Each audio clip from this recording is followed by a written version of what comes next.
it is an explosive issue. Just how much harm should the Navy be allowed to do to marine life through sonar and live fire testing? KITV4's Paul Drews has our top story. Paul. Well, Yunji, in these recently released regulations, the Navy would be permitted to perform 60,000 hours of sonar testing and detonate 34,000 explosives in waters around Hawaii and off California. Conservation groups worry how all of that will affect thousands of marine mammals and are now suing the federal government for more safeguards. Above the water, these massive marine mammals are a sight to see, while underwater, there's something to hear. These marine mammals have evolved to function in the marine environment. It requires that they have very acute hearing. They need that hearing to avoid predators. They need that hearing to find food. They need that hearing to communicate with each other so that they can make the next generation. Humpback whales perform a particular song while they're here in Hawaii's waters, but some fear those songs will be interrupted by a different kind of sound. So when you deafen them through the loud blasts of sonar that the Navy uses, there's no scientific dispute. You can cause damage to those animals. You can permanently destroy their hearing.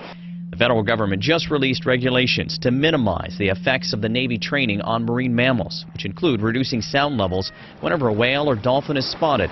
But a collection of wildlife organizations feel it doesn't do enough. They filed a lawsuit to challenge the plan, which would allow even endangered species like Hawaiian monk seals or Hawaii's false killer whale populations to be harassed by sonar training hundreds, even thousands of times a year. The same fisheries service just listed these false killer whales as endangered. They're down to only about 150 of them. They're going to be subjected to this Navy training if we don't set aside a few protected areas where they can rest, where they can feed, where they can survive. The Navy is not a party in the current lawsuit, but issued a statement saying sailors need to train in realistic conditions with equipment that has been tested under realistic conditions before they deploy into harm's way. The Navy has been training and testing for 60 years without evidence of major impacts on marine life. Tony Mathis and his crew are getting their boat, the Mazel Tov, ready for another day of fishing.